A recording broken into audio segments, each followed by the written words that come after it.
Did humanoid robots exist in ancient Greece? Are the accounts of them purely fictional? Can they be the distant echoes of some events that took place at the dawn of modern humankind?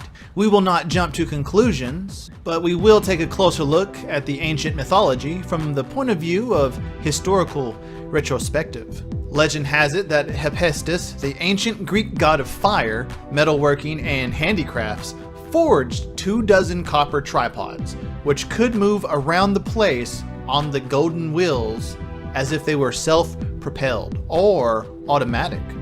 The devices are said to have been used for rendering services to gods who visited Hephaestus. Could they have been some kind of remote-controlled robot or automatic means of transporting? Hephaestus had a limp, and therefore he also forged 2 maids who were made of gold. Those maids were strong, sensible, and could express themselves in words. They supported Hephaestus by the hand while accompanying him during outings, waited on him, and amused him with their singing. They were in possession of every piece of knowledge taught by the immortal gods, according to Homer's Iliad. Another Greek myth says about the copper giant named Thalos, which was also made by Hephaestus. Zeus ordained that the giant should defend the island of Crete. Thalos had an all-metal body topped with a horned head. There was a single artery running from the top to the toe of his body. The artery was plugged with a copper nail.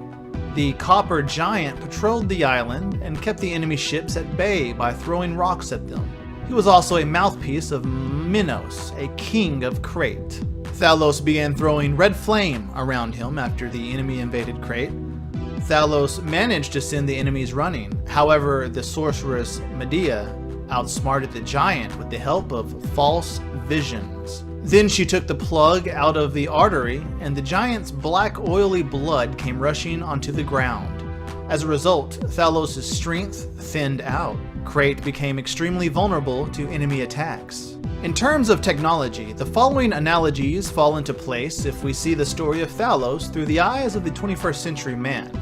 The black oily blood may be fuel or lube oil in a hydraulic system. The false visions may refer to a guided radar jamming designed to interfere with the robot's program, and a horned head may allude to radar antennas. It is interesting that we can find a similar description of a robot in the story of Qi Yu, the fabulous creature of ancient China. It had 4 eyes, 6 arms, or manipulators, some tridents in place of ears. To a certain extent, these 3-pronged tools resemble Thalos' radar antennas. Qi Yu was capable of moving along the broken terrain. It could also take off the ground for a brief period of time. The creature fed on rocks, sand, and even iron. The locals buried the head of the creature in a cave after Qi Yu passed away. For a long while, the locals would come and see the cave and worship the head. A cloud of steam glowing would rise from the grave from time to time. The reference to that cloud is the most interesting technical detail. Supposedly, Qi Yu fed on rocks, sand, and even iron for transforming the above materials into atomic energy. Thus, the uncontrolled emissions may have been interpreted by the observers as the cloud mentioned above. The story about a dragon of Huang Ti, the legendary first emperor of China, stands out in the legends of ancient China. The legend says that the dragon had a pair of wings, and its body shone the color of metal. It is quite odd that the flights of the dragon depended on weather conditions. One day, the Huang Ti climbed aboard the creature, yet the latter failed to take off due to a hurricane.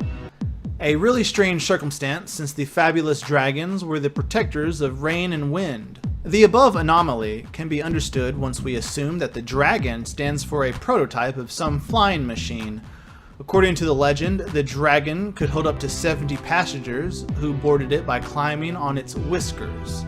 The dragon may as well refer to a helicopter equipped with a movable gangway. Now let us get back to Greek mythology.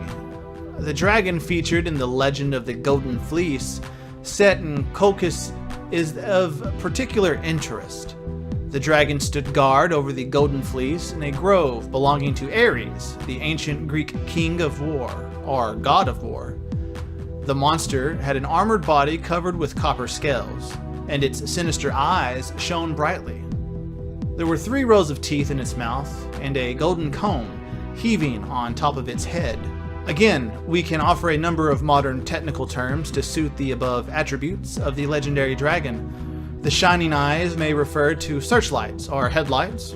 The 3 rows of teeth may refer to a system of gear wheels, and the golden comb may stand for a locator or antenna.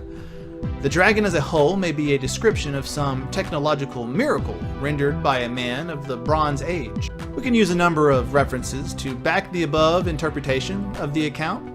First, it took a sort of hypnotic action for putting the dragon to sleep, bearing in mind the other case when Medea successfully turns the copper giant Thalos into a useless waste of space by casting some rays into his horned head.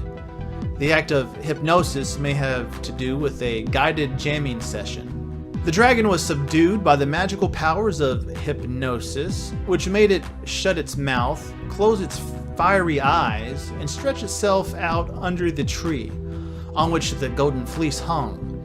In other words, Medea did the same trick one more time by emitting confusing impulses designed to disrupt the vital functions of the monster. The Greek mythology even has the account of an air battle featuring the Harpies. Harpy is a ravenous, filthy monster having a woman's head and a bird's body, of course. And Boreads. A Boread is a winged son of Boreas, personification of the northern wind in Greek mythology. The account specifically mentions a horrid smell of the Harpies. It perhaps refers to the general attitude of the ancient people toward the smell of fuel. It is quite understood since the ancients were more accustomed to smelling the fresh breeze. Quite a few people of today's age of technology still find the smell of motor gasoline or aviation gasoline repulsive. The myth of the Argonauts contains a description of a big Stymphalian birds, a flock of predaceous birds of Arcadia.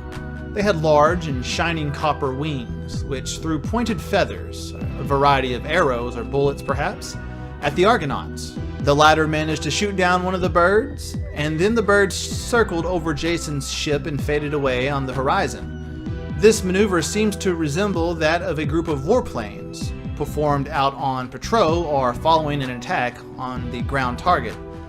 Now, according to the myth of the search for the Golden Fleece, during one of his labors, Jason was told to plow the field dedicated to Ares, using a couple of oxen having copper-plated legs and mouths that breathed fire. And 2 roaring oxen appeared and charged the hero viciously, or so the story goes.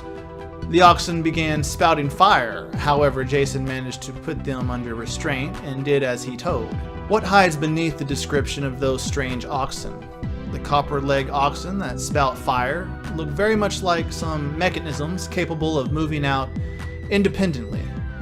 Taking into account the reference to the use of creatures in agriculture, not to mention the presence of copper parts and great flames thrown out of their mouths, we might as well arrive at certain points of similarity between the legendary oxen and present-day tractors. If you guys enjoyed this video and want to see more like it, please consider subscribing to us and hitting the like button. Feel free to leave a comment below and suggest which theory you would like to see next. If you would like to further support this channel, please consider heading to our Patreon found in the description box below and subscribing there. We appreciate your support, and as always, thanks for watching.